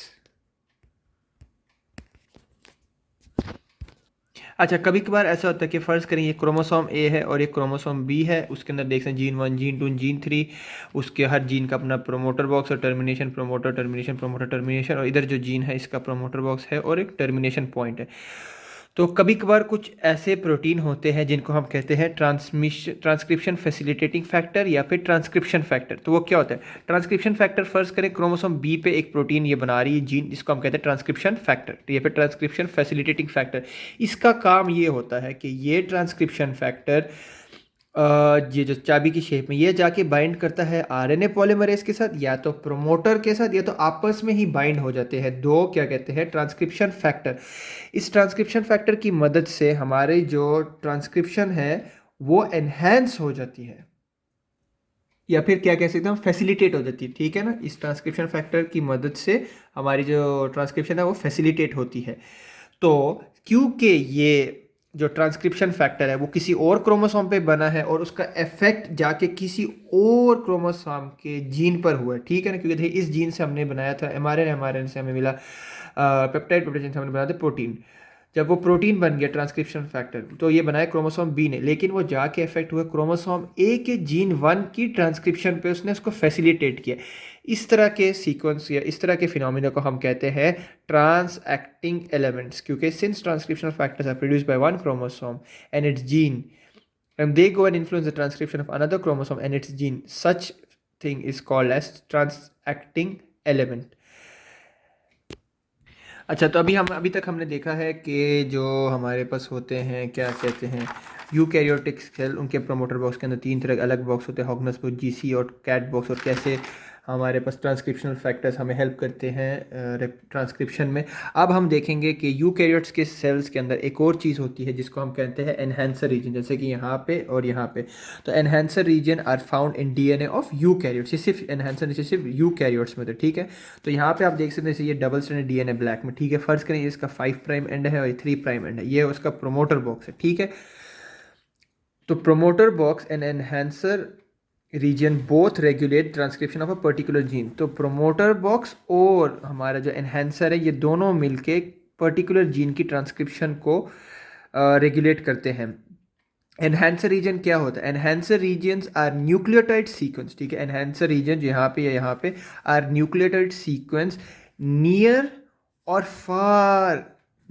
Far from promoter region, and they can be present either on 3 prime और 5 prime end of promoter box। तो इसका मतलब क्या है कि अगर हमारा promoter box इसका ये 5 prime end है, ठीक है, कि हम एंटी सेंस के साथ लेंगे, और ये 3 prime end है, तो फिर इसका जो ये जो इन्हेंसर क्या होता है, इन्हेंसर होता है न्यूक्लियोटाइड सीक्वेंस जो कि दूर भी हो सकता है, जो इसके पास भी हो सकता है, और वो जो एनहेंसर सीक्वेंस ये तो वो 3 प्राइम एंड पे भी प्रेजेंट हो सकता, सॉरी 3 प्राइम एंड पे भी प्रेजेंट हो सकता है, और 5 प्राइम एंड पे भी प्रेजेंट हो सकता है। इसके अलावा transcriptional factors which bind with promoter box are called general transcriptor factors. Transcription factor these general transcription alter the rate of transcription. तो हमें पता था, जैसे हमने पहले पढ़ा था कि ये ट्रांसक्रिप्शन फैक्टर्स हैं, ठीक है ना, जो कि दूसरे क्रोमोसोम से बन के रहते हैं। वो ट्रांसक्रिप्शन फैक्टर्स जो प्रोमोटर बॉक्स के साथ जाके बाइंड होते हैं उनको हम कहते हैं जनरल ट्रांसक्रिप्शन फैक्टर। और ये जनरल ट्रांसक्रिप्शन फैक्टर ऑल्टर करते हैं रेट ऑफ ट्रांसक्रिप्शन। तो ये हमें नज़र आ रहा है ट्रांसक्रिप्शन फैक्टर्स, जो शक्ल बनी स्माइलिंग, ये है जनरल ट्रांसक्रिप्शन फैक्टर्स। और वो ट्रांसक्रिप्शनल फैक्टर्स जो जाके बाइंड करते हैं एनहांसर रीजन को और इन्फ्लुएंस करते हैं rate of transcription of promoter, उनको हम कहते हैं स्पेशल या फिर स्पेसिफिक या फिर सप्लीमेंटल ट्रांसक्रिप्शन फैक्टर्स। तो यहाँ पे आप देख सकते हैं ये जो ग्रीन में बंदा बना है, ये वो ट्रांसक्रिप्शन फैक्टर है जो कि बाइंड करता है एनहांसर रीजन पे, लेकिन वो जाके इन्फ्लुएंस करता है फिर से प्रोमोटर बॉक्स को। तो इस तरह के ट्रांसक्रिप्शन फैक्टर को हम कहेंगे, जैसे ये दोनों ग्रीन वाले हैं, special transcription factor, supplemental transcription factor या फिर स्पेसिफिक ट्रांसक्रिप्शन फैक्टर। तो बेसिकली दोनों केसेस में चाहे जैसा भी ट्रांसक्रिप्शनल फैक्टर हो, जनरल हो जाए या स्पेशल हो जाए, दोनों ने जाके इन्फ्लुएंस तो करना है प्रोमोटर बॉक्स में। जनरल क्या करता है, डायरेक्टली इन्फ्लुएंस कर देता है, और स्पेशल जो होता है पहले वो बाइंड करता है एनहांसर रीजन के साथ, फिर एनहांसर से वो इन्फ्लुएंस करता है प्रोमोटर बॉक्स की ट्रांसक्रिप्शन के रेट को। Now we will discuss some differences between enhancer and promoter box, I mean enhancer region and promoter region. So here is the promoter region and here's the enhancer region. So first difference is promoter region is mostly on the 5 prime end of the antisense strand. So this is the antisense, this is sense strand because this is going to go to transcription. So promoter box is mostly present on the 5 prime end of antisense strand, whereas the enhancer can be present on the 5 prime end or 3 prime end of the antisense strand. So what I meant was by this, for example, if this is the, we consider that this is the 5 prime and this is the 3 prime and this is the 3 prime and this is 5 prime end of the antisense strand. So this antisense strand 5 prime is here, so it is more close to the 5 prime end, so mostly it is present on the 5 prime end, whereas the enhancer, it can be present on its 5 prime end also, and it can also be present on its 3 prime end. And then we have the promoter box is located close near to the area of DNA sequence to be transcribed, whereas the enhancer region can be present near to the area of the DNA sequence to be transcribed, or it can be present far away, for example like how it's shown here. Then we have the promoter strand is usually having sequence on antisense strand, means that promoter, the nuclear strands is sequence which will be what we call red, is present on the antisense strand, whereas the enhancer can have the nuclear sequence on the antisense strand as well as on the sense strand. Then the transcription factors which bind with promoter box are called general transcription factors. The transcription factors which bind with enhancer region are called special transcription factors or supplemental transcription factors or specific transcription factors. So the thing about special transcription factors is that they can act as promoter, that is they enhance the activity of promoter and are called as activator, but some of the special transcriptional factors can also inhibit the promoter and are called as silencers. So here these promoters, these transcriptional factors, that is special transcription factors, if they activate the promoter box and enhance its activities, they are called as activator, but if some of them will inhibit the activity of promoter box, then they are called as silencers. Some extra knowledge point here, that there is a mushroom poison called amanitin, which is a toxin which binds with the RNA polymerase 2, and RNA polymerase 2 will not be functional anymore, and if this toxin is taken in a significant amount, it can turn out to be deadly. We are going to discuss the post-transcriptional modification of RNA in eukaryotes. So when RNA is made in prokaryotes, it undergoes few modifications, but in eukaryote it undergoes a lot of modification. The post-transcription modification of RNA in prokaryotes were terminal trimming, then we had terminal addition, internal segment removal, splicing and base modification. Now we will discuss what are the post-transcriptional changes in ribosomal RNA, messenger RNA, and transfer RNA separately of eukaryotes. So first, let's see what are the post-transcriptional modification of eukaryotic ribosomal RNA. The RNA synthesized in what we call ribosomal RNA, or the RNA synthesized in eukaryotes, is called as pre-ribosomal RNA. It has 45 Swedberg units. So if you can see here, this is the pre-rRNA, which is 45 Swedberg units. And it has smaller subunits like 28 Swedberg unit, 5.8 Swedberg unit, and 18 Swedberg unit. So the first modification is that the enzyme ribonuclease is going to cut the pre-RNA into 3 pieces. तो इन तीनों को इस pre-RNA को हम 3 हिस्सों में काट देंगे.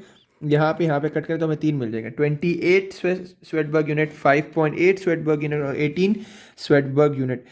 अब इसके बाद तो दूसरा चेंज है, सेकंड मॉडिफिकेशन होती है राइबोसोमल आरएनए में, होती है वो टर्मिनल ट्रिमिंग होती है हर एक पीस की अलग से. नहीं, 28 स्वेटबर्ग यूनिट को यहाँ से टर्मिनल ट्रिमिंग होगी, 5.8 की यहाँ पे टर्मिनल ट्रिमिंग होगी, और 18S की भी यहाँ पे टर्मिनल ट्रिमिंग होगी. उसके बाद हमारी मॉडिफिकेशन कंप्लीट हो जाती है और हमें मिलते हैं 3 मैच्योर आरएनए, यानी 3 मैच्योर राइबोसोमल आरएनए. अब हम देखेंगे post transcriptional modification in transfer RNA या टीआरएनए या टाइनी आरएनए. तो टीआरएनए में ये उसका 5 प्राइम एंड है, ये 3 प्राइम एंड है, और ये लूप्स हैं इनके, और ये double stranded regions with complementary bases. ठीक है, ये रेड वाले, और ये इसको हम कहते हैं एंटी कोडॉन लूप, और ये है एंटी कोडॉन जो जाके बाइंड करता है मैसेंजर आरएनए और फिर डिलीवर करता है रेस्पेक्टिव क्या कहते हैं अमीनो एसिड.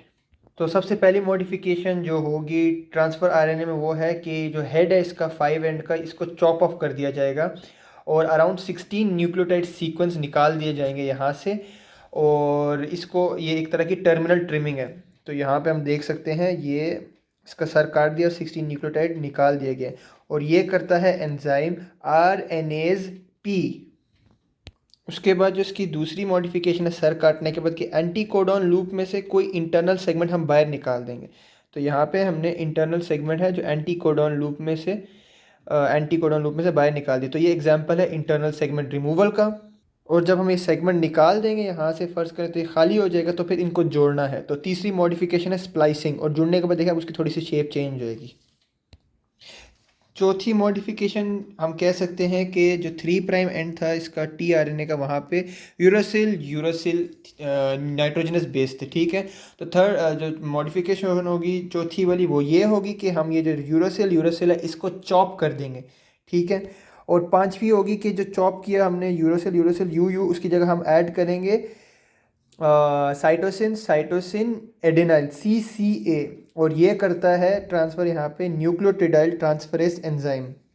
और फिर इस CCA के ऊपर आके हमारा अमीनो एसिड बैठेगा और ट्रांसफ़र आरएनए उसको ट्रांसफ़र करेगा mRNA पे.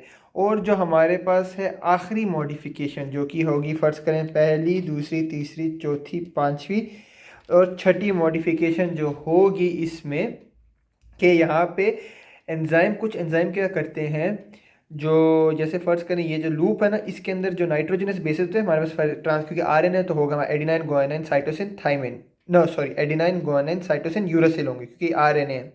तो इन नाइट्रोजनस बेसिस की जगह यहाँ पे क्या कह सकते हैं, कोई अजीबो गरीब नाइट्रोजनस बेसिस आ जाएंगे. तो ये है एग्जांपल बेस मॉडिफिकेशन का. तो इधर आप देख सकते हैं एग्जांपल एंजाइम, यहाँ पे ऐसी हमने हाइपोथेटिकली किया कि पेंट कर ताकि वो अजीब सा लगे. तो ये थे 6 चेंजेस जो आते हैं ट्रांसफ़र आरएनए में. तो फिर से रिपीट करें, सबसे पहले इसका सर काटेंगे हम, 5 एंड को हम 16 न्यूक्लियोटाइड निकाल देंगे with the help of RNase P enzyme. उसके बाद हम एंटी कोडॉन लूप के अंदर से एक जो सेगमेंट है वो निकाल लेंगे जो एग्जांपल है इंटरनल सेगमेंट रिमूवल का. उसके बाद हम उन दोनों सेगमेंट्स को जोड़ देंगे जो कि एग्जांपल है स्प्लाइसिंग का. उसके बाद हम यू सेगमेंट जो है उसको चॉप कर देंगे 3 प्राइम एंड से. उसके बाद हम वहाँ पे ऐड करेंगे CCA जो कि करता है न्यूक्लियोटाइड ट्रांसफरेज एंजाइम, जिसके ऊपर आके बैठता है हमारा अमीनो एसिड. और आखिर में हम लोग क्या करेंगे, यहाँ पे पेंट कर देंगे या बेस मॉडिफिकेशन कर देंगे नाइट्रोजनस बेसिस की. So now we are going to discuss the post-transcriptional modification in messenger RNA in eukaryotic cells. For example, this is a eukaryotic cell. You can take it as a human cell, big cell, and this is the nucleus here. Okay. So now we have got the primary transcript. So the thing to remember is that in eukaryotes, after you form the primary messenger RNA, the primary transcript or the primary messenger RNA, it will be not called as mature mRNA until it becomes mature RNA. It will be called as hnRNA. तो basically इसका मतलब ये है कि जब हमें primary transcript जो बनता है mRNA का, उसको जब तक वो मैच्योर mRNA नहीं बनेगा तो हम उस सारे स्टेजेस को हम कहेंगे hnRNA, जिसका फुल फॉर्म है हेट्रोजेनस न्यूक्लियर RNA. तो अब जब ये hnRNA बन के आ गया तो अब हमने इसको भेजना है साइटोप्लाज्म में, ताकि इस पे जो राइबोसोम्स है एक्ट करें, ताकि हमें रिस्पेक्टिव प्रोटीन बने. तो सबसे पहली मॉडिफिकेशन जो हम करते हैं hnRNA पे है, वो है हम इसको इज्जत देते हैं. और इज्जत कैसे देते हैं? हम इसको एक टोपी बनाते हैं. उस टोपी का नाम है 5 एंड कैपिंग, या फिर हम उसको कहते हैं ग्वानासाइन ट्राइफॉस्फेट कैपिंग, क्योंकि हम इसको लगाते हैं 5 एंड पे hnRNA को, इसलिए हम इसको कहते हैं 5 एंड कैपिंग. और क्योंकि इसमें हम गोनासाइन ट्राइफॉस्फेट लगाते हैं तो इसलिए इसको कहते हैं गोनासाइन ट्राइफॉस्फेट कैप. और ये कैप hnRNA के सर पे पहनाने के लिए हमारी मदद करता है एंजाइम NGT, जिसका फुल फॉर्म है न्यूक्लियर गोनाइल ट्रांसफरेस. क्योंकि गोनासाइन है तो इसलिए न्यूक्लियर गोनाइल ट्रांसफरेस. अच्छा, ये जो टोपी हमने बनाई है इसको गोनासाइन ट्राइफॉस्फेट की, ये बड़ी अजीब टोपी है. इसकी 3 वजह. सबसे पहली वजह इसकी अजीब होने की ये है कि यूजली जब हम कहीं पे भी न्यूक्लियोटाइड ऐड करते हैं तो हम उसको 3 प्राइम एंड पे ऐड करते हैं, कभी 5 प्राइम एंड पे तो ऐड ही नहीं करते. तो यहाँ पे सबसे पहले अजीब बात है कि हमने एक कैप, उसके सर पे कैप तो बनाई है, लेकिन वो जो न्यूक्लियोटाइड ऐड किया है वो हमने 5 प्राइम एंड पे ऐड किया hnRNA के. उसके बाद दूसरी अजीब बात है कि जब हम क्या कहते हैं, यहाँ पे वैसे ही हमें याद है कि अगर हमने न्यूक्लियोटाइड के बीच में जो बॉन्ड बनाना है फॉस्फोडाइस्टर बॉन्ड, तो हमने इसके लिए क्या करना है, अपना सर दूसरे के पाँव में डालना होता है. ठीक है, तो सर पाँव से कनेक्ट होकर गिफ्ट लेके जाना होता है. लेकिन यहाँ पे क्या है, यहाँ पे सर से कनेक्ट हो गया, यानी कि फॉस्फेट से कनेक्ट हो गया. वैसे होना चाहिए था ना कि शुगर फॉस्फेट से कनेक्ट हो. तो मेरा कहने का ये मतलब है कि यहाँ पे फॉस्फेट और शुगर ग्रुप और फिर इनके कॉम्प्लीमेंट्री नाइट्रोजनस बेसिस जो होते हैं ना, वो ये कॉम्प्लीमेंट्री नाइट्रोजनस बेसिस होते हैं इनके. तो अभी हमने जहाँ पे कैपिंग किया, हमने सबसे पहले किया कि हमने न्यूक्लियोटाइड क्या कहते हैं 3 प्राइम एंड की जगह 5 प्राइम एंड, क्योंकि ये था इसका hnRNA का 5 प्राइम एंड पे हमने ऐड कर दिया. और उसके बाद हमने सर से सर जोड़ दिया, मतलब फॉस्फेट से फॉस्फेट को जोड़ा है. और तीसरी अजीब चीज़ जो कि मुझे याद है कि हम जब जाते थे न्यूक्लियोटाइड पायरोफॉस्फेट फॉस्फोडाइस्टर बॉन्ड बनाने के, तो हम पायरोफॉस्फेट को एज ए गिफ्ट देते थे. लेकिन यहाँ पे पायरोफॉस्फेट भी रिटेन है. देखें यहाँ पे 1 2 3, इसलिए ट्राइफॉस्फेट है. तो इसलिए ये जो टोपी है जो इधर हमने पहनाई है इस hnRNA को 5 एंड कैपिंग या गोनासाइन ट्राइफॉस्फेट कैप, ये बहुत अजीब है इन तीन वजह की वजह से. अच्छा, तो ये 5 एंड कैपिंग जो है ये है फर्स्ट मॉडिफिकेशन ऑफ hnRNA. और ये इंपॉर्टेंट क्यों है? इसकी इंपॉर्टेंट होने की 2 वजह. पहली वजह है, अगर हम hnRNA को ये कैप नहीं पहनाएंगे तो जब ये न्यूक्लियस से बाहर निकलेगा मैच्योर होके RNA, तो ये सही से राइबोसोम के ज़रिए ट्रांसलेट नहीं होगा ये वाला mRNA. ठीक है, तो इसलिए हमें सही प्रोटीन नहीं मिलेंगे. उसके अलावा ये क्या करता है, ये mRNA मैच्योर mRNA का जो मॉलिक्यूल है उसको ये जो कैप है ये स्टेबलाइज करती है. तो इसलिए इसके 2 फ़ायदे हैं. एक है प्रॉपर ट्रांसलेशन करना प्रोटीन के, और दूसरी है mRNA जो मैच्योर mRNA होगा उसको स्टेबलाइज करना. तो ये थी पहली हमारी modification 5 and capping of hnRNA. तो जब तक मॉडिफिकेशन होती रहेगी हम उसको hnRNA कहेंगे, और जब हमें मैच्योर mRNA बन जाएगा, उससे पहले जितने भी स्टेज थे या प्रीकर्सर थे, हम उन सबको कहते हैं hnRNA, हेट्रोजिनस न्यूक्लियर RNA, जो कि सब न्यूक्लियस के अंदर होते हैं. न्यूक्लियस के बाद सिर्फ मैच्योर mRNA निकलेगा जो कि साइटोप्लाज्म में जाता है. अच्छा, तो ये था हमारा पहली मॉडिफिकेशन. अब जब ये mRNA मैच्योर mRNA होके बन के आता है ना इधर साइटोप्लाज्म में, तो जो 5 एंड कैप थी या गोनासाइन कैप थी ना, इसके अंदर थोड़ा सा चेंज आता है. इसमें चेंज क्या आता है कि मिथाइल ग्रुप जो होता है ऐड हो जाता है गोनासाइन के ऊपर. ठीक है, और ये ऐड करता है एंजाइम मिथाइल ट्रांसफरेंस. लेकिन मिथाइल ट्रांसफरेंस को ये कहाँ से मिलता है? उसको मिलता है ये S एडिनोसाइन मिथाइन जो SAM है, वो डोनेट करता है मिथाइल ग्रुप, और फिर मिथाइल ट्रांसफरेंस वो मिथाइल ग्रुप उठा के इधर इसके ऊपर लगा देता है 5 एंड कैपिंग के गोनासाइन के 7th कार्बन पे। तो इस तरह यानी 5 एंड कैप जो हमने यहाँ पे बनाई थी, उसके बाद जब साइटोप्लाज्म में थोड़ा सा चेंज आता है कि मिथाइल ग्रुप ऐड होता है। अब जब हमने इसको सर पे ताज पहना दिया ना HNRNA को, तो वो बड़े नखरे हो जाते हैं उसके, वो कहता है मैंने जाना ही नहीं है न्यूक्लियस से बाहर। तो अब हम क्या करते हैं, हम उसके पीछे एक दुम लगाते हैं ताकि उसकी थोड़ी इज्जत थोड़ी कम करे, ताकि उसको औकात याद दिलाएं उसकी। तो ये जो दुम है ना, ये हम इसके पीछे किस तरह लगाते हैं HNRNA के, कि हमारे पास न्यूक्लियस के अंदर एक एंजाइम होता है जिसका नाम है एडेनाइल पॉलीमरेज, और ये बहुत सारी दुमें पहले से तैयार करके रखा होता है। तो ये क्या करता है, ये एक दुम ना इसके HNRNA के 3 प्राइम एंड पे अटैच कर देता है। अच्छा, इस टेल की खासियत ये ए एडीनाइन से बनते हैं, बहुत सारे एडीनाइन से, तो इसलिए हम इस टेल को कहते हैं पॉली ए टेल। तो ये है दूसरी मॉडिफिकेशन HNRNA के, और ये आती है 3 प्राइम एंड पे। अच्छा, यहाँ पे एक पॉइंट नोटिस करने के लिए है कि HNRNA के 3 प्राइम एंड से पहले बहुत सारा एडिनाइन होता है, adenine adenine adenine adenine adenine adenine nuclear nitrogenous base, ठीक है। तो वो एक्चुअली सिग्नल देता है एडिनाइल पॉलीमरेज को कि तुमने यहाँ पे आके दुम लगानी है, वो भी पॉली ए टेल। और फिर हमें पता है कि न्यूक्लियस के अंदर न्यूक्लियर पोर्स होते हैं जिसके ज़रिए इस राइबोसोम ने इस RNA ने बाहर जाना होता है। तो ये दुम भी है जो मदद करती है, जो पॉली ए टेल है जो मदद करती है मैच्योर mRNA को न्यूक्लियस से बाहर निकलने में, क्या क्योंकि ये जो इसकी दुम है वो जाके इधर से निकलती है न्यूक्लियर पोर से और फिर पूंछड़े को खींचती है। तो सबसे पहले तो ये इसका एक बहुत बड़ा फंक्शन है, कि सबसे पहला फंक्शन है दुम का कि मैच्योर mRNA को न्यूक्लियस से बाहर निकलती है। दूसरा इसका सेम कैप की तरह फंक्शन है कि स्टेबलाइज करती है मैच्योर mRNA को ये दुम। और तीसरा फंक्शन है, ये दुम mRNA को प्रोटेक्ट करती है जब मैच्योर mRNA साइटोप्लाज्म में होता है, क्योंकि न्यूक्लिएजेस जो होते हैं वो mRNA पे अटैक करते रहते हैं और दुम से काटते हैं। तो जितनी लंबी आपकी दुम होगी उतनी देर तक आप जिंदा रहोगे। अगर आपकी छोटी दुम होगी तो आप जल्दी क्या कहते हैं, डिग्रेड हो जाओगे। तो इसलिए ये थी दूसरी मॉडिफिकेशन। पहली मॉडिफिकेशन थी 5 एंड कैपिंग, दूसरी मॉडिफिकेशन थी पॉली ए टेल, जो कि हमने HNRNA में की है अभी तक। ओके, जो तीसरी मॉडिफिकेशन हमने करनी है HRNA में, वो हमने करना है कि हमने इंट्रॉन्स जो है ये यहाँ पे इनको निकालना है, क्योंकि ये एक्सॉन एक्सॉन एक्सॉन, तो हमने इंट्रॉन्स को निकालना है क्योंकि मैच्योर mRNA में सिर्फ 5 एंड कैपिंग होगी, एक्सॉन्स होंगे और पॉली ए टेल होती है। तो ये जो इंट्रॉन्स हैं इनको निकालने में हमारी मदद करते हैं स्प्लाइसियोसोम, ठीक है, हमारी मदद करते हैं एंजाइम स्प्लाइसियोसोम। तो अब स्प्लाइसियोसोम कैसे आइडेंटिफाई करते हैं, इंट्रॉन के स्टार्टिंग में होता है GU और उनके एंड में होता है AG, और फिर वो दो एक्सॉन्स के बीच में होता है। तो इस तरह वो रिकग्नाइज करता है स्प्लाइसियोसोम के यहाँ पे हमारे पास इंट्रॉन है और हमने इनको निकालना है। तो अब हम देखते हैं कि स्प्लाइसियोसोम कैसे काम करते हैं। So now we are going to see how spliceosomes work. तो ये हमारा एक्सॉन 1 है, एक्सॉन 2 है, और ये बीच में इंट्रॉन है। तो इंट्रॉन को कैसे आइडेंटिफाई करते हैं, उसके स्टार्टिंग में GU न्यूक्लियोटाइड सीक्वेंस होगा, एंड में AG सीक्वेंस होगा। इस साइड को हम कहते हैं डोनर साइड और इस साइड को कहते हैं एक्सेप्टर साइड। तो इसके ऊपर आके अटैच होगा स्प्लाइसियोसोम। तो बेसिकली स्प्लाइसियोसोम क्या है, उसके अंदर होते हैं स्मॉल न्यूक्लियर RNA और स्मॉल न्यूक्लियर राइबो न्यूक्लियोप्रोटीन्स, जो कि है